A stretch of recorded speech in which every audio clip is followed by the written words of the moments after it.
오늘 본문을 통해서 바울 사도는 바로 그리스도의 생명과 우리의 생명에 대해서 비교하고 있습니다. 그에 대해서 특별히 그 비교는 그리스도의 생명과 우리의 생명을 바로 비교하는 것이 아니라 오히려 우리의 살아있음과 그리스도의 죽음을 말을 하면서 그 논조는 바로 그리스도의 죽음이 우리의 삶, 생명보다 낫다라고 말을 하고 있습니다. 그리고 그에 대해 실천하는 것을 자신의 여러 가지 경험을 말을 하고 있습니다. 오늘 본문을 통해서 우리에게 있는 그리스도의 생명을 살펴보며 또한 우리에게 그리스도의 생명이 있다는 것이 어떤 식으로 나타나게 되는 것인지 또한 무엇을 바울은 알려주고 싶은 것인지를 다 함께 알아보는 시간이 되기를 소원합니다. 오늘 본문을 통해서 바울은 여러 가지를 알려주고 있습니다. 그 중에서 특별히 두 가지를 보기 원합니다. 특별히 첫 번째로 우리가 알 수 있는 것은 바로 감사입니다. 갑자기 이 감사라는 말이 나와서 약간 생뚱맞아 보일 수 있습니다. 왜냐하면 오늘 본문에는 아무리 보아도 감사라는 말이 전혀 나오지 않기 때문입니다. 오히려 오늘 본문은 환난과 고통, 고난으로 가득합니다.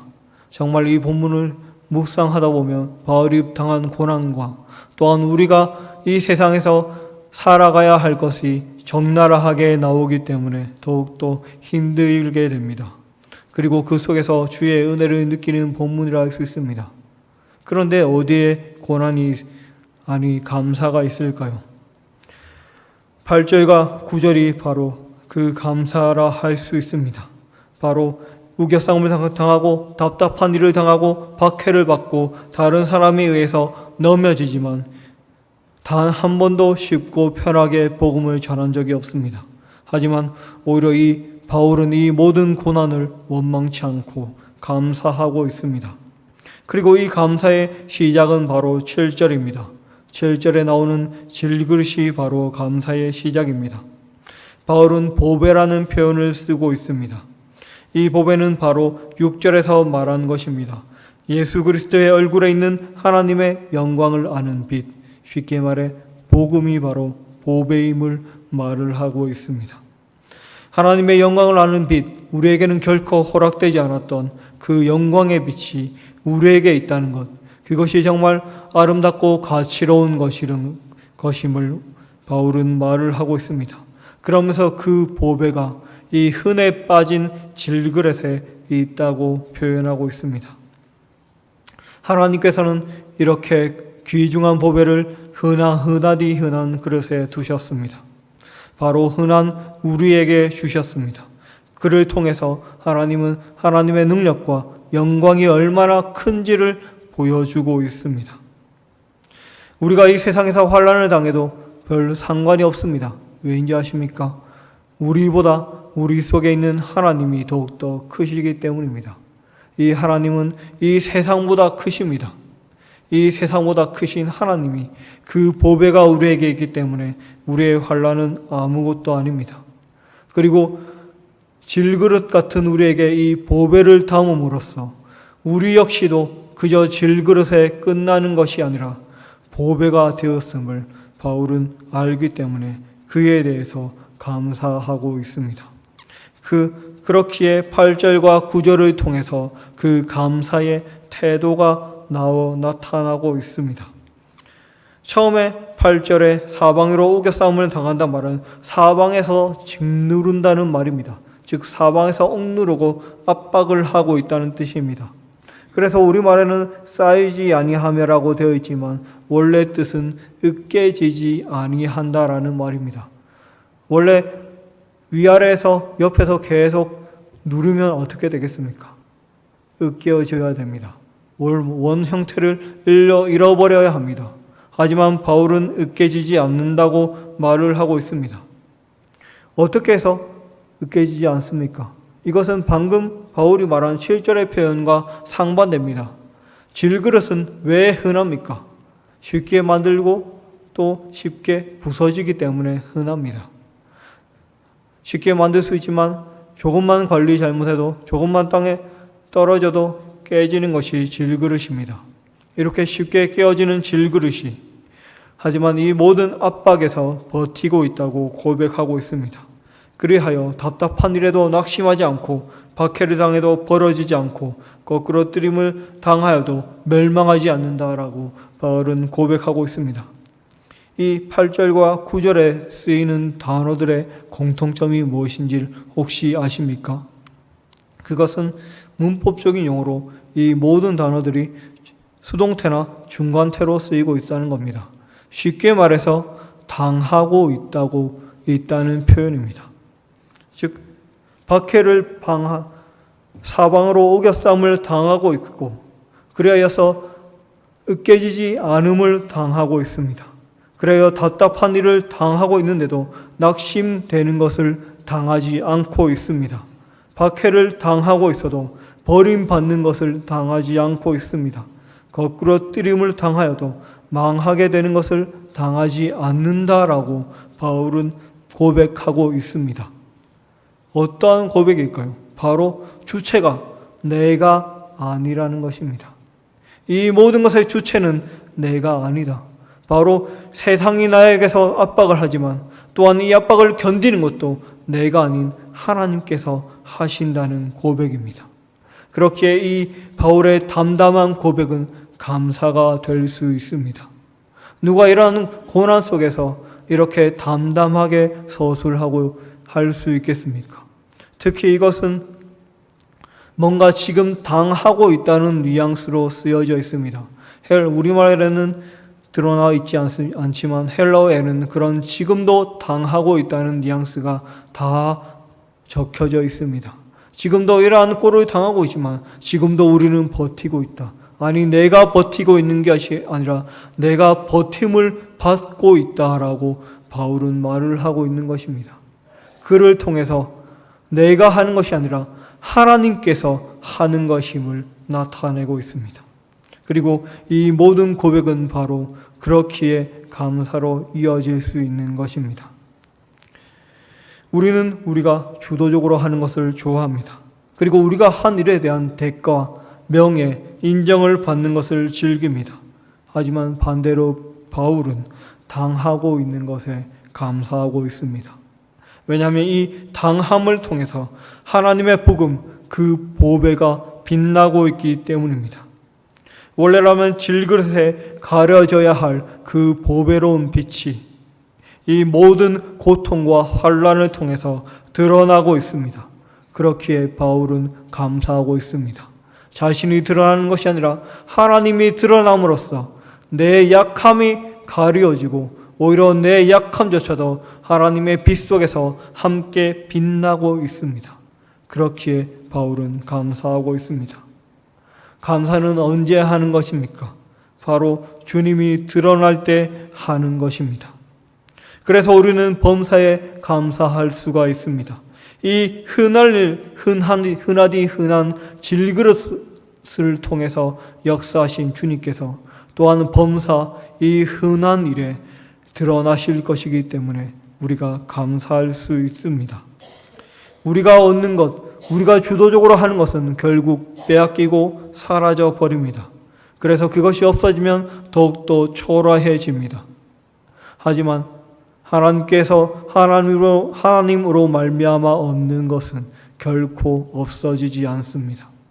그 없어지지 않는 것에 바울은 감사하고 있습니다. 그것이 바로 감사입니다. 바울은 이 본문을 통해서 감사란 것이 무엇임을 자신의 삶을 통해서 자신의 태도를 통해서 우리에게 알려주고 있습니다. 감사란 주님으로 인해 하는 것입니다. 두 번째, 바울은 이 본문을 통해 연합이 무엇인지를 보여주고 있습니다. 질그릇 같은 보배가 어떻게 계속해 질그릇과 보배 이 상반된 차이를 통해서 정말 바울은 연합을 말하고 있습니다. 우리는 어떻게 보배를 담을 수 있습니까? 그리스도를 모실 수 있습니까? 우리는 어떻게 지금 계속 신앙을 이어나갈 수 있습니까? 그것은 우리가 그 보배와 하나 되었기 때문입니다. 우리는 흔히 은그릇, 금그릇을 말하지만 결국 하나님 앞에서 은그릇도 금그릇도 중요한 것이 아니라 하나님과 하나 되는 그릇이 중요한 것입니다. 다른 말로 하면 하나님의 쓰시기에 좋은 그릇이 중요한 것입니다. 로마서 8장 38절 39절은 이렇게 말을 합니다. 내가 확신하노니 사망이나 생명이나 천사들이나 권세자들이나 현재일이나 장래일이나 능력이나 높음이나 깊음이나 다른 어떤 피조물이라도 우리를 우리 주 그리스도 예수 안에 있는 하나님의 사랑에서 끊을 수 없으리라. 우리가 단순히 그릇입니까? 아닙니다. 우리는 하나님의 영광의 광채 그 복음과 하나 되었습니다. 결코 그 누구도 이것을 위해서 우리를 분리시킬 수 없습니다. 그리고 그 바울은 그렇기 때문에 고난에 감사하고 있습니다. 죽음에 감사하고 있습니다. 왜냐하면 우리가 그리스도의 생명과 하나 됨은 바로 그리스도의 죽음에 함께 동참하는 것이기 때문입니다. 그렇기에 살아있는 우리가 항상 11절에 보다시피 살아있는 우리가 항상 예수를 위해 죽음에 넘겨진다라고 표현을 하고 있는 것입니다. 우리가 우리 자신으로 살아있는 우리의 생명보다는 그리스도의 죽음이 훨씬 더 보배롭다는 말입니다. 그렇습니다. 우리에게 가장 필요한 것은 바로 연합입니다. 우리에게 생명이 있음은 어떻게 드러납니까? 그리스도의 생명임을, 그 생명이 그리스도의 생명임은 어떻게 드러납니까? 바로 연합을 통해서 드러납니다. 우리에게 있어서 연합이란 구원의 시작입니다. 우리는 어떻게 구원을 받습니까? 바로 예수 그리스도를 믿음으로 구원을 받습니다. 어떻게 믿음만을 가지고 우리가 구원을 받을 수 있을까요? 그래서 많은 신학 사상들은 또한 이단들도 뭔가를 해야 되고 그래서 뭔가 한 공로가 있어야지만 구원을 받을 수 있다는 듯이 말을 하고 있습니다. 하지만 성경은 그리고 우리는 믿음으로만 구원을 받는다는 것을 확실히 가르치고 우리는 배우고 알고 있습니다. 왜 그것이 가능할까요? 우리가 믿는 그 순간 우리는 그리스도와 연합하기 때문입니다. 우리가 믿는 그 순간 성령께서 우리에게 들어와서 우리의 모든 것을 다 바꾸시고 죄의 육신이 아닌 하나님의 성전으로 삼으시기 때문입니다. 그리고 그 순간 우리는 그리스도와 예수와 하나가 됩니다. 우리가 왜 위로를 받을 수 있습니까? 왜 우리가 기도하고 우리가 아파하는 것이 바로 그리스도 예수께 또한 하나님께 바로 상달될 수 있습니까? 바로 우리가 그리스도 예수의 몸이기 때문입니다. 다른 말로 하면 우리가 아파하는 것은 나 홀로 아파하는 것이 아니라 예수 그리스도께서 함께 아파하신다는 것입니다. 그렇기에 우리에게 위로가 있는 것입니다. 바로 우리가 그리스도와 하나 되었기 때문에 연합했기 때문에 우리에게 위로가 있고 구원이 있는 것입니다. 바울은 그렇기 때문에 우리가 그 연합에 참여하기 위해서 우리 역시 우리의 아픔만 그리스도께 가져가는 것이 아니라 그리스도의 아픔, 그 죽음을 우리 역시도 받아들여야 함을 말을 하고 있습니다. 그것이 바로 진정한 연합입니다. 연합이란 모든 것이 하나가 되는 것입니다. 내가 필요한 것, 내가 원하는 것만 손을 잡는 것이 아닙니다. 말 그대로 동고동락하는 것이 바로 연합입니다. 바울은 이 연합을 우리에게 말해주고 있습니다. 세상 역시 연합을 강조하며 팀워크를 말합니다. 하지만 그들의 팀워크는 정말 진정한 사랑에서 우러나는 것이 아니라 서로 이득이 되기 위해서 윈윈하기 위해서 말하는 것에 불과합니다. 하지만 우리의 연합은 바로 그리스도 예수를 통한 연합입니다. 그리고 이 연합은 하나님께서 우리에게 오셔서 즉 아버지 하나님과 우리 사이에 성자 그리스도께서 중보자가 되심으로 가능합니다. 그리하여 바울은 이것이 하나님과 우리의 연합으로 끝나고 있다 말하지 않습니다. 바로 12절처럼 그런즉 사망은 우리 안에서 역사하고 생명은 너희 안에서 역사하느니라 라고 말하는 이 말씀을 통해서 우리가 간에게도, 우리 스스로들 간에도, 이 지금 모여있는 우리 모두에게도 연합이 있음을 말을 하고 있습니다. 그 연합 속에 아픔이 있더라도 우리가 하나 되기를 원합니다. 왜냐하면 그리스도 예수께서 하나님과 우리 사이의 중보자이신 것처럼 그 중보자이신 예수 그리스도께서는 성령으로 우리의 중보자가 되어주시기 때문입니다. 혹시 말이 통하지 않습니까? 가족 중에도 말이 통하지 않습니까? 자식들과도 말이 통하지 않습니까? 남편과도 아내와도 말이 통하지 않습니까? 그러면 그리스도 예수께 나오시기 바랍니다. 하나님과 우리 사이의 중보자가 되신 주께서 분명히 우리와 우리 사이에도 중보자가 되어 주실 것입니다. 그리하여 우리에게 진정한 연합을 알게 하게 하실 것입니다. 우리는 오늘 본문을 통해서 두 가지를 보았습니다. 정말 그리스도 예수의 생명이 있는 자에게 있어야 할 것은 바로 감사임을 보았습니다. 그 감사는 내가 드러나고 내가 뭔가를 해서 내가 높아지는 것이 아님을 알았습니다. 바로 주님께서 그러하시기에 감사하는 것이 바로 감사입니다. 주님께서 우리에게 하시기에 감사할 수 있습니다. 우리가 주님이 하시는 일을 당하기에 감사할 수 있습니다. 우리가 주님 앞에 주도권을 내려놓는 감사하기를 원합니다. 또한 두 번째는 연합입니다. 바로 그리스도 예수께서 하나님과 우리 사이의 중보자인 것처럼 그 그리스도께서는 충분히 우리 사이에서도, 부부 사이에서도, 자녀 사이에서도, 또한 우리 교회의 모든 성도 사이에서도 충분히 중보자가 되시기에 합당하신 분이십니다. 혹시 마음이 통하지 않는 자가 있습니까? 형제가 있습니까? 자매가 있습니까? 가족이 있습니까? 함께 그리스도께 나아오는 기쁨이 있기를 원합니다. 그리하여 정말 예수 그리스도의 연합이, 우리의 구원의 시작이 되었던 그 연합이, 그리하여 성부와 성자와 성령의 연합이 우리의 교회에 가득하며 우리의 가정에 가득하며 우리가 가는 모든 길 속에 가득하기를 소망합니다.